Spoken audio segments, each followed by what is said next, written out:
Buenos días. Buenos días. Bienvenidos a la Escuela del Discipulado nuevamente. Es un placer estar con ustedes y el día de hoy vamos a ver un tema de acuerdo a la porción que nos toca en esta semana, que son las ofrendas, pero no antes sin darle la bienvenida a mi hermana Eli. Gracias, Susana, pues gracias a nuestro Dios que nos permite estar aquí nuevamente con ustedes para escudriñar la palabra del Señor. Deseamos que esta porción sea para su edificación y para su bendición. Y mi hermano Gustavo, buenos días. Muchas gracias hermana Susana y hermana Elizabeth y por permitirme compartir nuevamente con ustedes de la palabra. Pues el día de hoy voy a anotarles en el pizarrón el nombre de la porción que nos corresponde. Se llama Terumá. Así es, y es muy importante decir que este día pues vamos a retomar un poco del estudio de esta semana. Vamos a estudiar un poco la porción que esta semana estuvimos estudiando pues en nuestra parasha, que nosotros hacemos un estudio en toda la semana para retomar la escritura como el Señor nos manda a estudiarla. Así es, y el día de hoy, en esta semana, fue la porción de Mateo, capítulo 25, todo el capítulo 25 hasta el 27, del 1 al 19, Primera de Reyes, capítulo 5, verso 26, y capítulo 6, del 1 al 13, y nos faltaría Éxodo, es Éxodo 25, no, perdón, sí, Éxodo 25, 27, es al revés, perdón. Este es Éxodo, y aquí sería Mateo 23, del 37 al 38. Y queremos empezar con una pregunta, porque a mí siempre me ha confundido el hecho de que ¿qué es limosna? ¿Qué es una ofrenda? ¿O qué es el diezmo? Porque muchas personas creen que el diezmo es como una ofrenda. Si nos pueden poner la primera lámina, por favor, en pantalla. Vamos a estudiar lo que es la diferencia entre cada una de ellas. La limosna, Gustavo, ¿para ti qué es la limosna? Es algo que tú das a voluntad sin importar cuánto vayas a dar. Más bien la persona a quien ve a otra persona dando la limosna puede preguntarse cuánto es lo que da, pero en realidad no le corresponde preguntar. Es a lo que voy. La limosna más bien es algo que tú das a una persona a quien lo necesita. Okay. Pero pues ya está, tú lo das conforme a lo que tú tengas. Ok. Eli, sí. ¿Qué es el diezmo? Bueno, el diezmo entiendo que es el 10% pues de todo lo que tú ganas, de todo, digamos, el ingreso que entra a ti. De todo lo que tú ganas en especie, en dinero o en... Bueno, usualmente es en dinero. Si nosotros nos dedicáramos al campo, pues sería de tu especie. Ok. Vamos a decir, la raíz hebrea de la limosna es sadagá, que significa justicia, y del griego elemosín, que significa compasión y misericordia. Son las obras de caridad hacia los necesitados. Bien decías tú, Gustavo. No podemos confundir lo que es una limosna con una ofrenda o un diezmo. En Mateo 6, del 2 al 4, Gustavo, si nos puedes apoyar para definir lo que es la limosna. Claro que sí. Dice así: cuando pues des limosna, no hagas tocar trompeta delante de ti, como hacen los hipócritas en las sinagogas y en las calles, para ser alabados por los hombres. De cierto os digo que ya tienen su recompensa. Mas cuando tú des limosna, no sepa tu izquierda lo que hace tu derecha, para que sea tu limosna en secreto, y tu Padre que ve en lo secreto te recompensará en público. Gracias. Eli, Hechos del 10, del 2 al 4, por favor. Sí, dice, devoto y temeroso de Dios, con toda su casa, y que hacía muchas limosnas al pueblo y oraba a Dios siempre. Este vio claramente en una visión, como a la hora 9 del día, que un ángel de Dios entraba donde él estaba y le decía, Cornelio. Él mirándole fijamente y atemorizado dijo, ¿qué es, Señor? Y le dijo, tus oraciones y tus limosnas han subido para memoria delante de Dios. Como ven, la limosna es una acción que te surge al ver la necesidad de alguna persona. No sé si ustedes cuando van en la calle y ven a alguien que les está pidiendo limosna, les nace en su corazón darles, pero no es una cantidad estipulada, no puede ser tampoco solamente dinero. Ayer lo comentábamos, ¿no? Que si tú ves a un hermano que tiene frío y que tiene esa necesidad, igual y te quitas tú el suéter y se lo entregas. Esa es una limosna, ¿no? O las personas que piden mucho ahí en las esquinas, en las avenidas también, que te piden con un vasito. Digo, hay personas ya grandes que también se acercan y eso es una limosna que te nace. No hacerlo porque te están viendo los demás, es lo que leías tú, Gustavo. No porque están los demás alrededor, yo lo doy para que vean qué buena soy. Ay, es que soy tan buena y siempre pienso en los demás, ¿no? Ahí estás buscando un interés propio para obtener algo a cambio. Exactamente. Quieres obtener a cambio reconocimiento porque estás dando al necesitado, pero en realidad lo que decía en tu corazón es que querías usar a la persona necesitada para tu provecho y no debe ser así.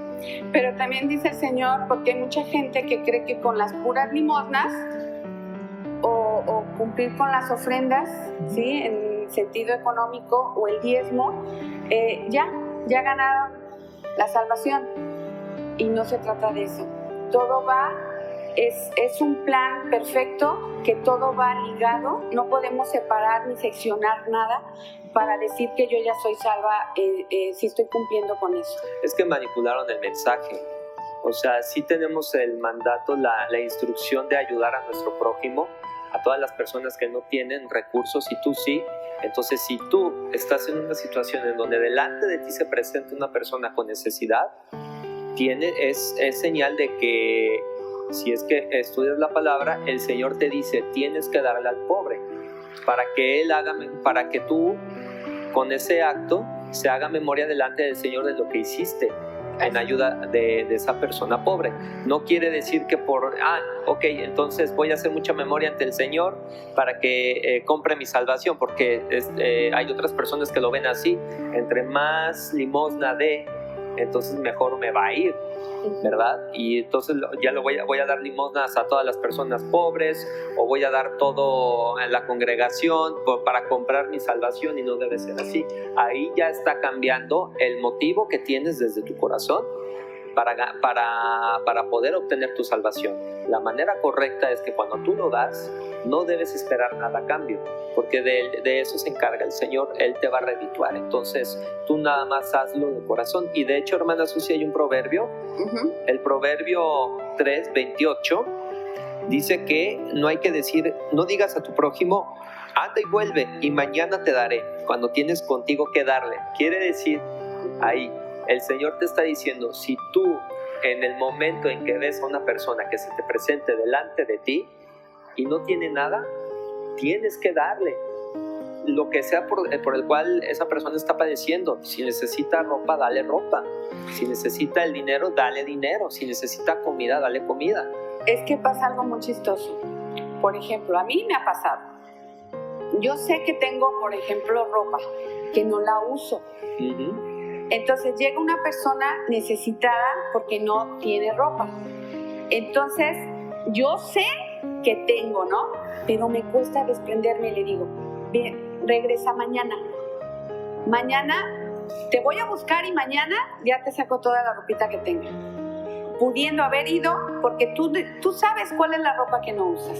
Tú la tienes identificada, ¿no? pudiendo haber ido y sacar, no, es el apego que tenemos hacia las cosas materiales. Una cosa, Nos cuesta desprendernos. el apego, y tal vez ya en nuestra cabeza procesamos, qué flojera. O también, sí. Ay, me da tanta flojera ver prenda tras prenda y luego que tenga que lavarla para entregársela limpia o bien dobladita, luego ir hasta allá y dárselas, pero es que ¿en dónde está tu verdadera motivación, verdad?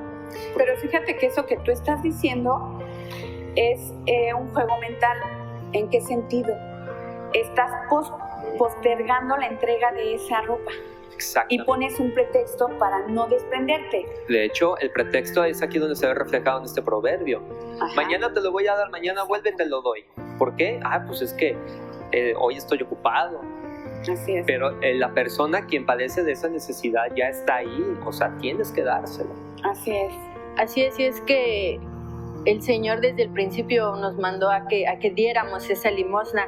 Me gustaría leerte en Levítico 19, del 9 al 10, donde Sí. dice: cuando ciegues la mies de tu tierra, no cegarás completamente los rincones de tu campo, ni espigarás la rebuscada de tu mies. No rebuscarás tu viña, ni recogerás el fruto caído de tu viña. Lo dejarás para el pobre y para el peregrino. Yo soy Yahweh, vuestro Dios. El Señor decía que lo que cayera no lo teníamos que recoger, era para el pobre, para el peregrino, para la viuda. También recuerdas que cuando era el día séptimo, cuando le tocaba descansar, a recoger todo eso, el Señor decía que todo eso igual era para el pobre, para la viuda, porque Él no se olvidaba de ellos. Él también sabía que había esa necesidad. Para el huérfano. Para el huérfano. Hacía hincapié en ello. Ancianos, viudas y huérfanos. Así es. Sí. Y el peregrino también. El peregrino, ¿verdad? Ujú. Bueno, vamos a meternos en lo que es el diezmo. Vamos marcando la diferencia. La limosna es voluntario, ¿sí? Es en el momento, surge en situaciones momentáneas. Y va directamente a una persona. Ajá, directamente. Y nace de tu corazón. Exacto. Debe de ser así, ok. El diezmo. El diezmo es la 10ª parte, bien lo decías tú, Eli, de lo que recibimos nosotros. Pero esto es inventado, es porque lo queremos así nosotros, o de dónde viene el diezmo. O sea, ¿por qué el 10 y no el 12 o el 9? ¿Por qué? Creo que todo tiene los orígenes desde Abraham, con todos los bienes que ha estado recaudando porque el Señor lo estuvo bendiciendo. Es ahí donde se estableció el diezmo. Así es. Dice que el diezmo era el sostén de los levitas y de los sacerdotes en el Antiguo Testamento. ¿Se acuerdan cuando estaba el templo y estaban las 12 tribus alrededor? Bueno, los levitas eran los que se encargaban de servir, de limpiar todo lo que eran los instrumentos del lugar santo, lugar santísimo, del atrio. Ellos servían, ¿sí? Entonces, como ellos tenían esa actividad, las 11 tribus restantes eran las encargadas de darles de comer, ¿sí? Entonces, de ahí surge el diezmar, ¿sí? Es como retribuir lo que el Señor te está dando y pagando a los servidores de Dios, en este caso los levitas, que eran ellos. Por ejemplo, Sí, pero recuerdas que desde Abraham ya diezmaba, y esto fue antes de los levitas. Sí. Ahí está confirmando la importancia del diezmo. No sé si estoy equivocado para que me corrijan, pero tengo entendido que la tribu de Leví, o sea, los levitas, no tenían en su posesión ningún tipo de propiedad, únicamente la responsabilidad de cargar el tabernáculo mientras iban peregrinando. Por esa razón es que el método de su sustento es a través del diezmo de las demás tribus que acampaban alrededor del tabernáculo. Así es. Si gustas leer, Gustavito, Malaquías 3:10. Malaquías 3:10. Un momento. ¿Qué es? Malaquías 3:10, por favor. Dice: traed todos los diezmos al alfolí y hay alimento en mi casa. Y probadme ahora en esto, dice Yahweh de los ejércitos. Si no, os abriré las ventanas de los cielos y derramaré sobre vosotros bendición hasta que sobreabunde. Eli, ¿nos pueden leer Génesis 14:20, por favor? Sí, dice: y bendito sea Dios, el Altísimo, que entregó a tus enemigos en tu mano y le dio a Abraham el diezmo de todo. Exactamente. Así es. Sí, ahí viene lo que es el origen del diezmo. Así es. Sí. Hay gente que le cuesta mucho trabajo entregar el 10% de lo que él ha ganado en su mes o en su semana. Lo acabas de leer tú, Gustavo. Cuando nosotros entregamos el diezmo, el Señor nos retribuye enormemente. Y más si tu dar es alegre, ¿no? Debes de ser un dador alegre. Así. ¿Sí? Entonces, esto es un mandato, no es porque se le ocurrió al hombre o porque se le ocurrió a las congregaciones o a las iglesias. Es un mandato y no se puede confundir con lo que es la limosna o con lo que son las ofrendas. De hecho, hermana Susi, aquí hay que hacer hincapié que el diezmo sí es un mandato. ¿Por qué? Porque lo debemos de ver de otra manera. Hoy en día lo estamos viendo al revés, pero debemos entender el por qué estamos dando el diezmo. Lo estamos dando después de que el Señor primero nos dio. ¿Me explico? Sí. No es, y nosotros hoy en día lo estamos viendo al revés y lo hacemos con una actitud con duda. Tenemos la duda al momento de ejecutar esa acción. ¿Por qué tengo que dar el diezmo de todas mis ganancias? Digo, yo me las gané, ¿verdad? Se nos va pegando muchísimo esa mentalidad, pero no recordamos ni le damos lugar a Dios para decir, no, es que el Señor es el proveedor de todas las cosas. Todo lo que nosotros tenemos es gracias a Él. Entonces, Él es el primero quien nos da y nosotros somos los segundos. Siempre vamos a ser los segundos. Entonces, el diezmo es la retribución que le debemos al Señor para recordar que nosotros debemos estar sumisos a su autoridad, porque si no, entonces vamos a perder la mano que nos da de todo nuestro sustento. Es algo que debemos entender ahí al momento de dar el diezmo. Y más que nada, darlo de corazón. Una vez entendiendo eso, hay un pasaje muy bonito en donde el Señor dice que Él ama al dador alegre. Entonces, cuando estemos desprendiéndonos de los bienes para dar nuestro diezmo hacia el Señor, no lo debemos hacer con esa dolencia o con ese orgullo como de obligación. Ajá, como una obligación o que tal vez por el orgullo nos cuesta trabajo desprendernos. Entonces, esa es la prueba que nosotros tenemos que enfrentar. Que al momento de dar el diezmo, recordar la importancia y el por qué. Tampoco se debe confundir el mensaje de que voy a dar todo mi diezmo a todas las iglesias que vaya, o estoy ganando mucho dinero, entonces voy a dar todo el 10%. Si tú lo quieres dar, si te nace, hazlo, pero no lo hagas con la mentalidad de que así vas a comprar tu salvación y vuelves a hacer las cosas del mundo. Es como en muchas iglesias que te dicen, ¿quieres ser salvo? Pacta con Dios. Pacta con Dios y tráeme tus escrituras de la casa. Y tráeme tu cheque. Y tráeme tus cheques. Tu chequera. ¿Cómo? Porque tienes que diezmar, porque así lo dice el Señor. Y han habido videos en donde pastores van formando por filas a las personas, los que traen 200, los que traen 500, los que traen efectivo del lado izquierdo, los que traen las escrituras en medio y los que traen cheque del lado derecho. Y acá con tarjeta, ahí está la terminal. O sea, ¿cómo, no? ¿Cómo hacen un negocio? Están aprovechando para las personas que sí quieren estar sumisas ante el Señor, los recursos que tienen esas personas, pues para enriquecerse. O sea, ese es un error gravísimo. Por eso el diezmo únicamente el fin que tiene es para poder reconocer la autoridad del Señor y también recordar de que Él nos dio primero. Le estás regresando porque Él no lo necesita. Es lo que debemos de entender. Este 10% que nosotros le regresamos a Él, Él no lo necesita. Él es el creador de todo. Él es el que te está dando eso que tú ganaste en el mes. Lo único que Él quiere es que te vuelvas un dador alegre. ¿Por qué? Porque nos enseña a desprender de todo. ¿Ustedes creen que Dios, por la cantidad del dinero que tú le das de tu diezmo, es la forma en cómo mide el valor de tu corazón? No. No. Él Lo ve la mide, intención. Él ve la intención de darlo. Entonces, el Señor, hay otro pasaje que dice que es del Señor el oro y la plata. ¿De qué va a necesitar entonces? ¿De Que no nuestro necesita dinero nada. o de nuestros recursos? Nosotros somos los que necesitamos dar el diezmo. Y eso es lo que no entendemos. Nosotros lo necesitamos dar.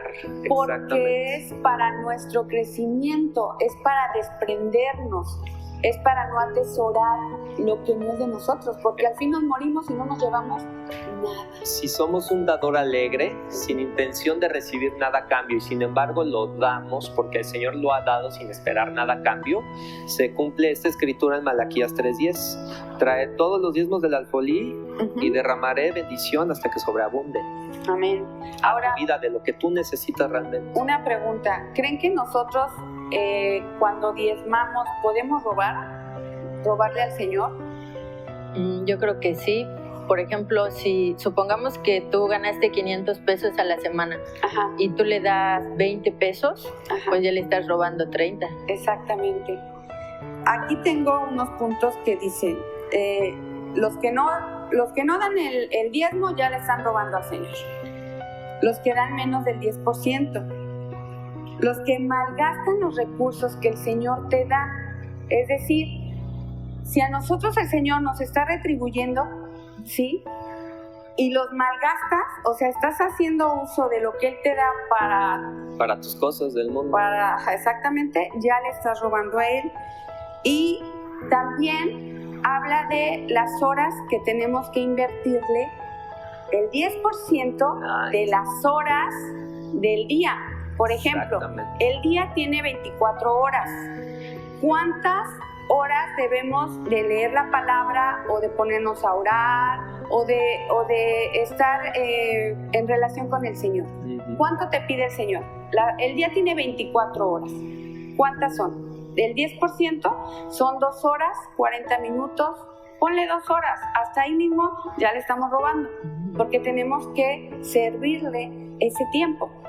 ¿Sí? Lo del dador alegre viene en Corintios, 2 de Corintios 9:7, que dice: cada uno dé como propuso su corazón, no con tristeza ni por necesidad, porque Dios ama al dador alegre. ¿Sí? Ok. Bueno, me gustaría compartirte una palabra donde desde el principio, ¿te acuerdas cuando iban a hacer el tabernáculo? El Señor los mandó a que diezmaran. Y les dice: di a los hijos de Israel que tomen para mí una ofrenda elevada. Tomaréis mi ofrenda elevada de todo varón cuyo corazón le mueva a hacerlo. En aquella ocasión el Señor les dijo: bueno, a ti si te nace de tu corazón, diezma lo que tienes, lo que puedes, pero de tu corazón, no a fuerza, sino porque Dios te vaya a dar más, sino de tu corazón y porque tienes ese deseo de agradar a Dios. Exactamente, era lo que decías en el pasaje, no por necesidad, no nos referimos, tenemos la necesidad de darle al Señor, pero no con la necesidad de, a ver, tengo necesidad, dame algo a cambio. Para que me no, sino que conforme a nuestra voluntad, el querer servir al Señor nace desde el corazón, y por eso la manera de expresarlo es dando, pero sin esperar nada a cambio. De eso ya se encarga Dios. Ahora vamos a ver lo que quiere decir la ofrenda. La ofrenda son elementos físicos que el adorador lleva a la deidad para expresar devoción, acción de gracias o necesidad de perdón. ¿Sí? Aquí estamos hablando de que la ofrenda tiene una diferencia con lo que es el diezmo. La ofrenda no te habla de cantidades, sino de acciones, ¿sí? Pero también son materiales esas acciones, porque tenemos que llevar un animal, ¿sí?, a sacrificar, o de acuerdo a cada tipo de ofrenda o de la situación en la que está el ser humano, es como ofrendamos. Estas ofrendas se hacían en el Antiguo Testamento a través de animales, de la quema, de la mata, o de granos, ¿sí? Estamos hablando en especie. Ujú. Actualmente, con la muerte y resurrección de nuestro Señor Jesucristo, no es necesario que nosotros llevemos al matadero algún animal. Antes sí lo era porque todavía no se había manifestado hasta que... Exactamente, pero sí es necesario que quede claro cuál es la diferencia entre la limosna, el diezmo y la ofrenda, ¿sí?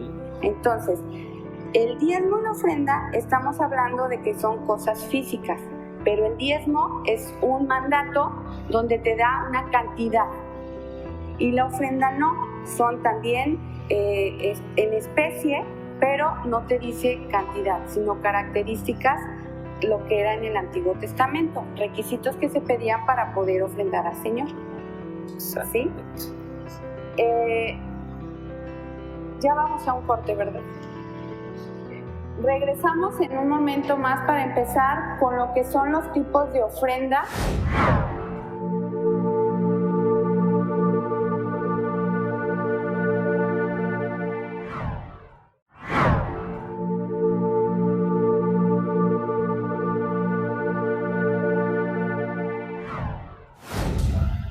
Y continuamos.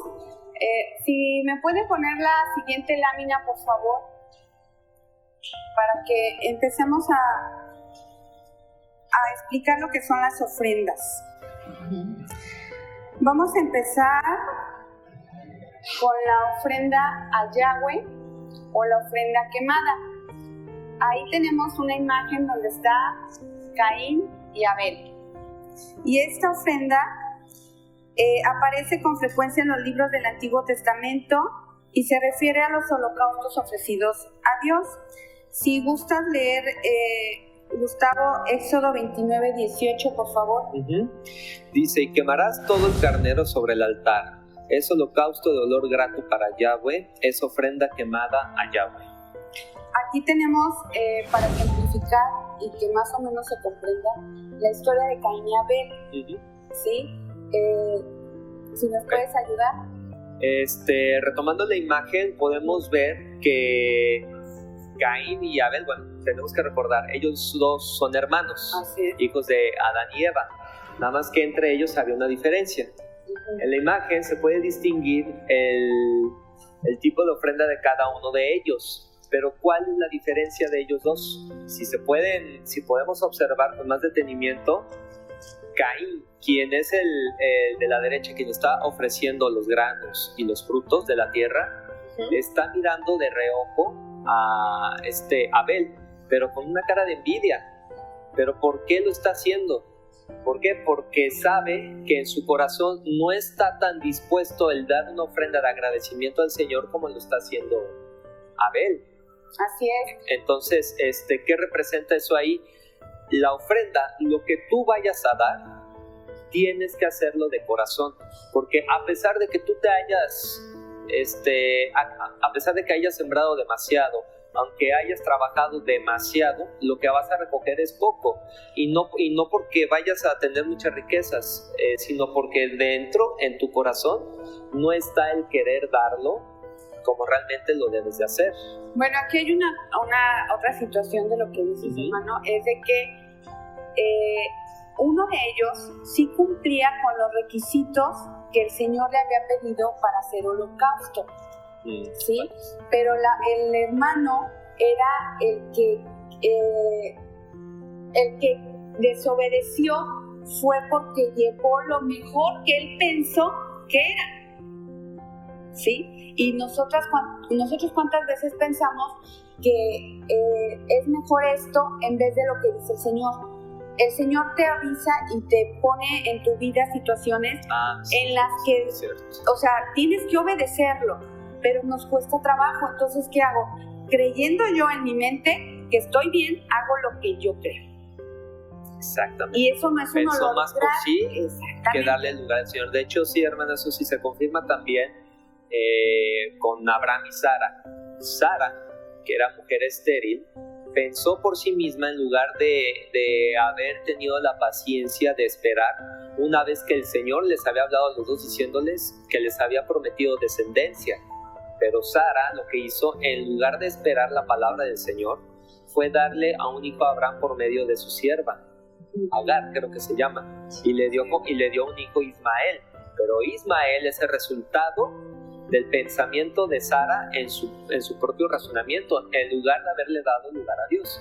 La consecuencia es eso: Ismael tuvo descendencia, pero eran naciones enemigas de Israel. Así es. Entonces es precisamente lo mismo que podemos ver en el ejemplo de Caín y Abel. Si nosotros queremos ofrendar de la manera que a nosotros mejor nos convenga, en lugar de lo que el Señor nos ha dicho que hagamos, el cómo lo hagamos, pues vamos a tener un problema. ¿Se acuerdan de la historia de Ananías y de Zafira?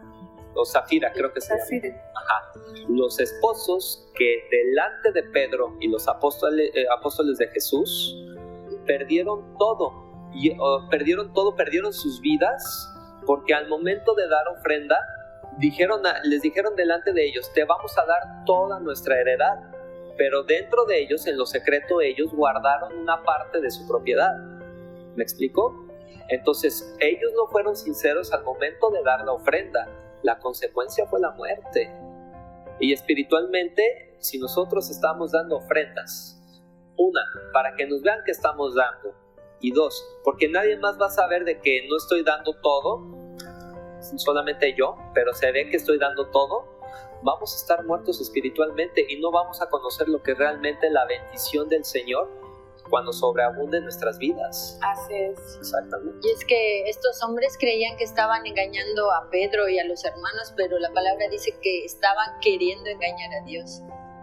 Engañaron al Espíritu Santo, al Espíritu de Dios. Quien se meta con el Espíritu Santo, las consecuencias son muy, pero muy, muy graves. Así es.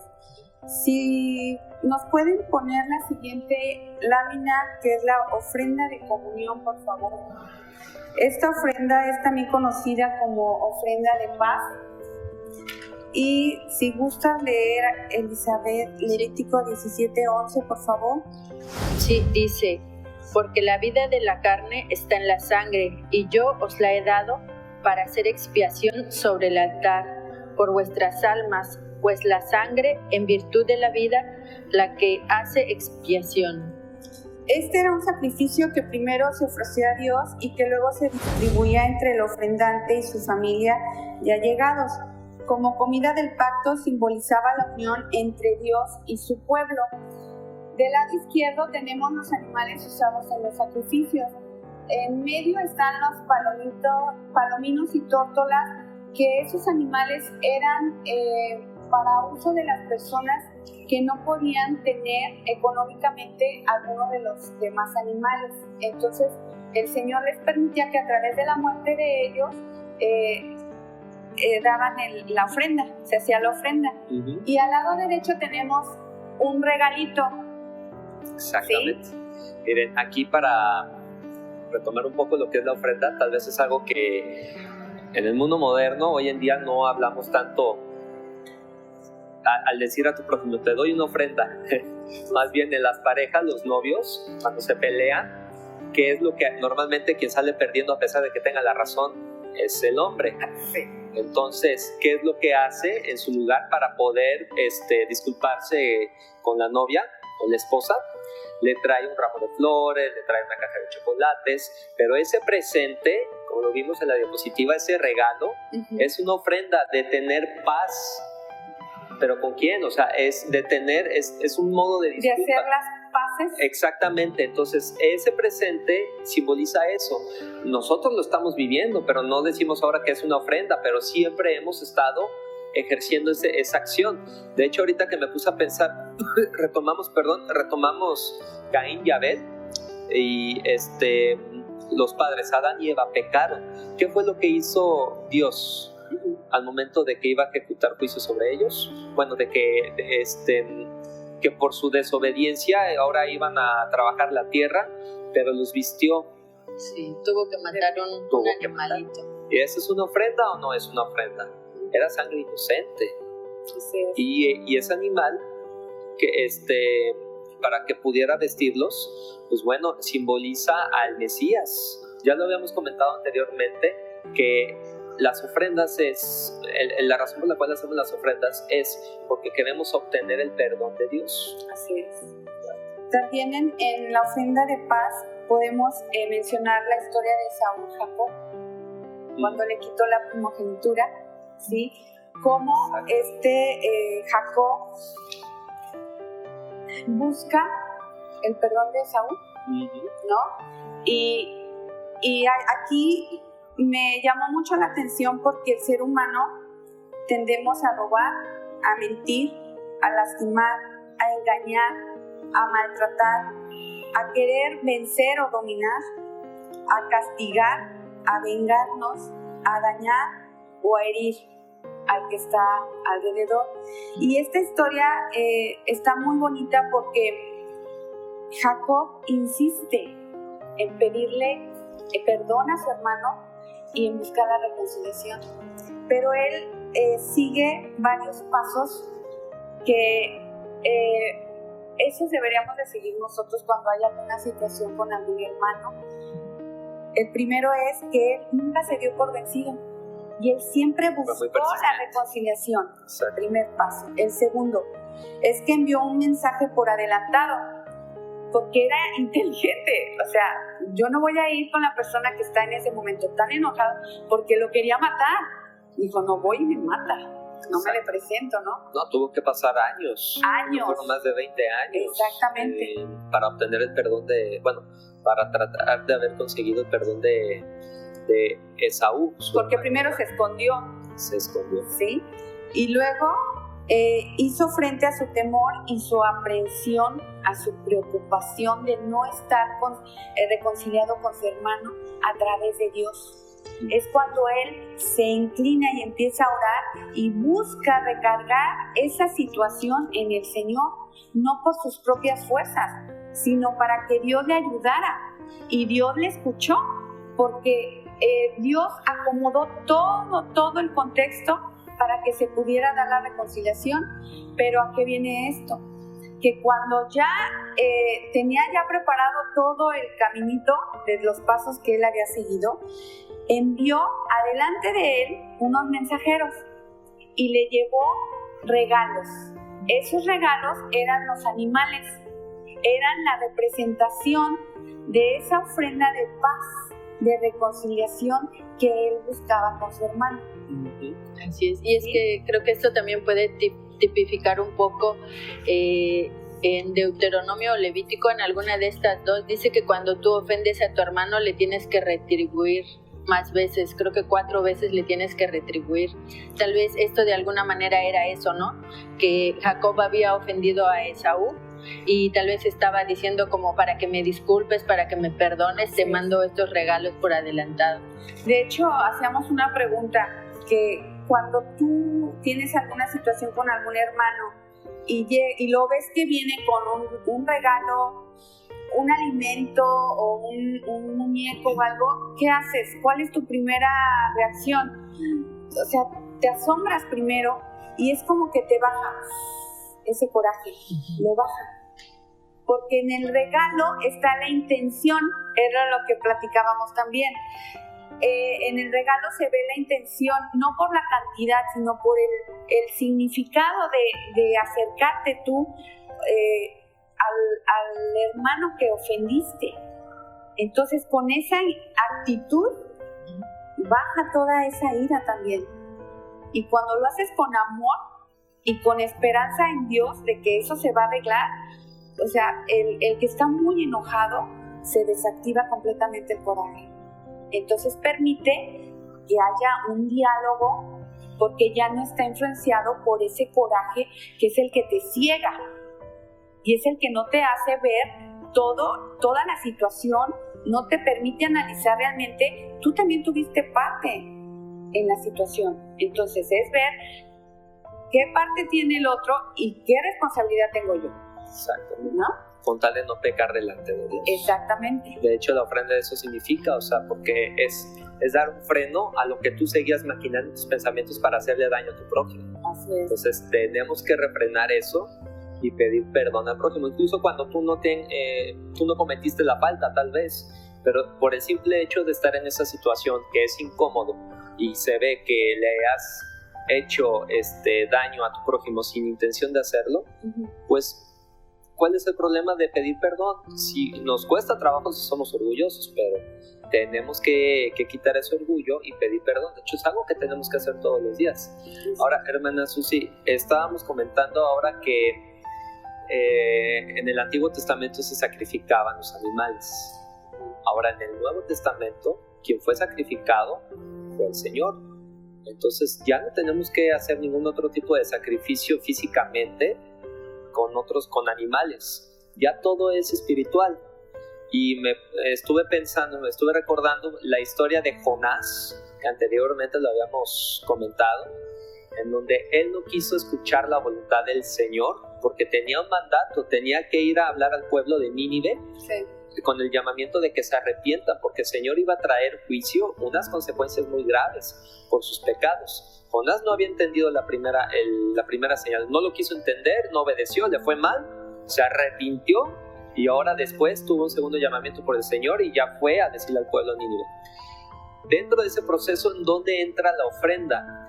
Lo que hizo el pueblo de Nínive fue que una vez escuchando las consecuencias que iba a traer Dios sobre el pueblo, exactamente, inmediatamente se arrepintió. El arrepentimiento, lo habíamos comentado también, es un proceso, pero es realmente un arrepentimiento genuino, el estar totalmente humillado y reconocer que el Señor es Dios y es el único Dios.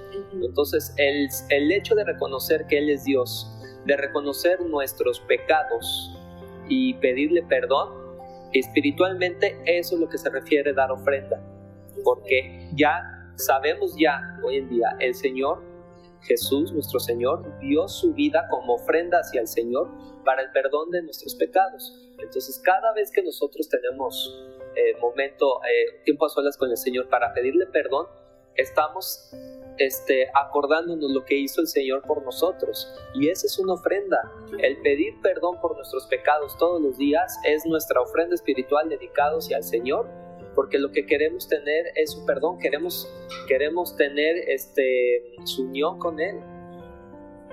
Eso es lo que se refiere. Si me puede poner la siguiente lámina, que es la ofrenda de granos.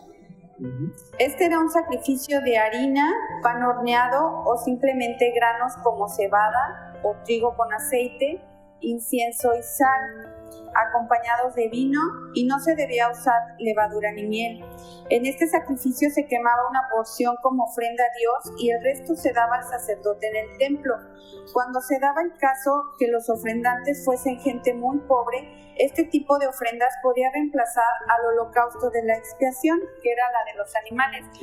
Con esta ofrenda de granos, si gustas leer Levítico 23:13, por favor. 23:13. Hermano, sí.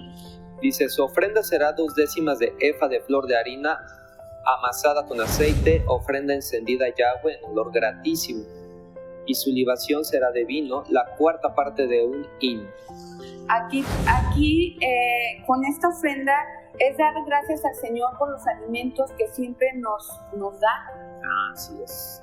Todo lo que viene de pan, de todo, esto representa los alimentos físicos, ¿sí? Y también los alimentos espirituales.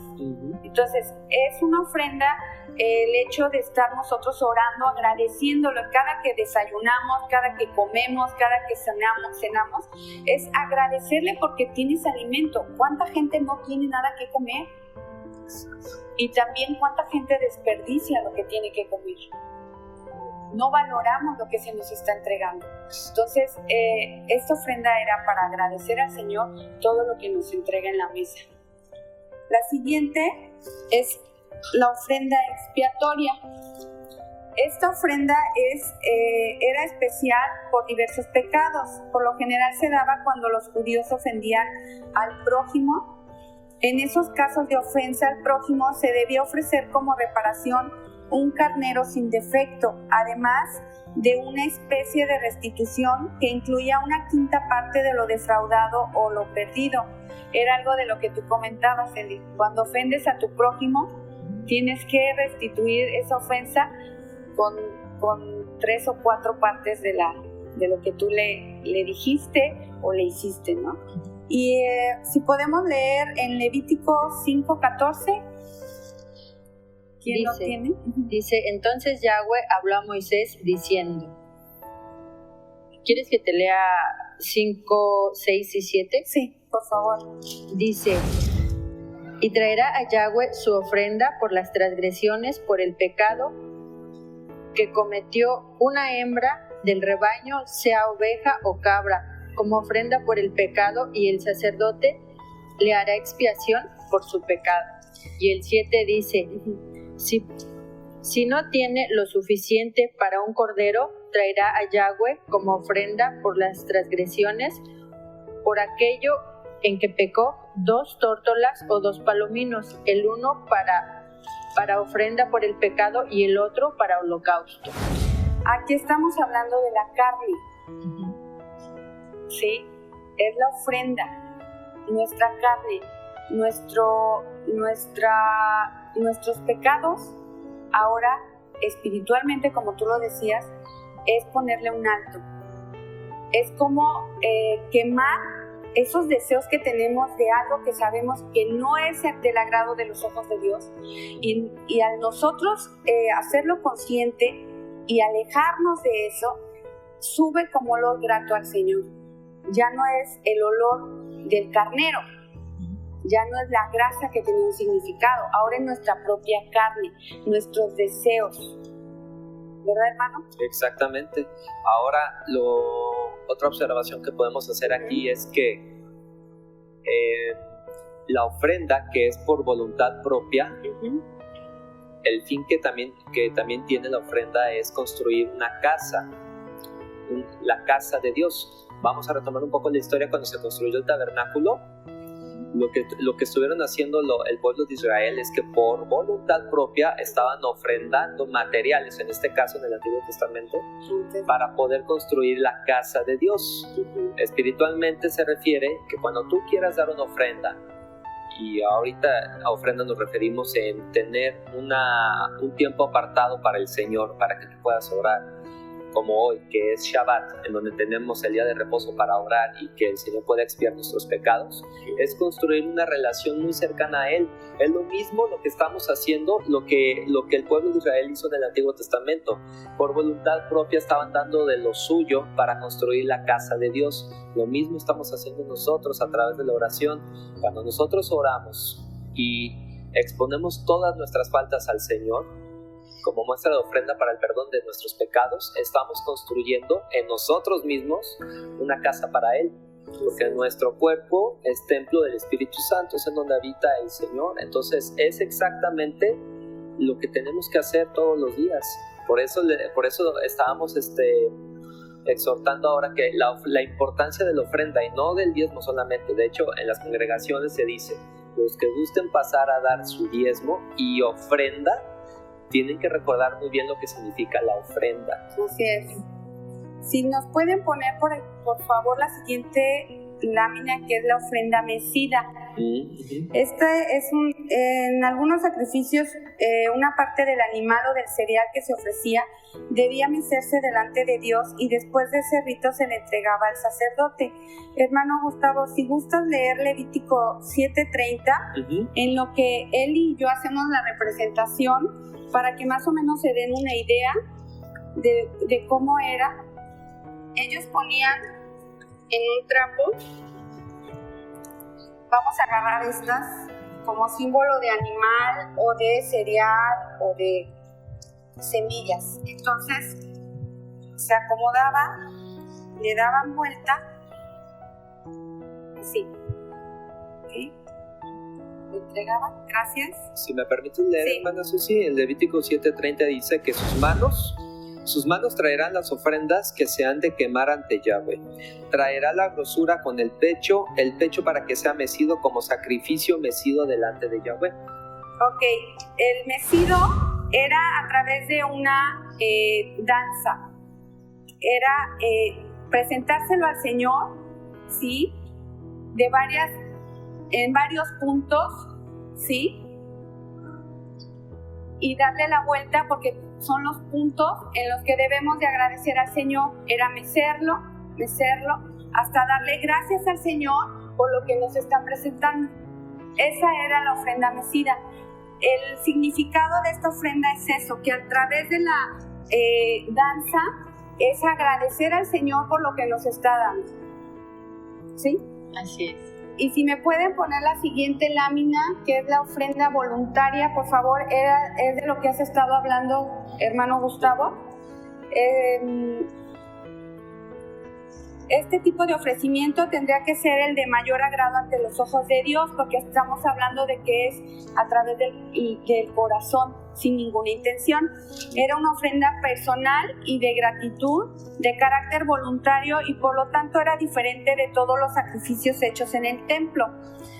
Aquí tú habías mencionado la historia de Ananías y Zafira.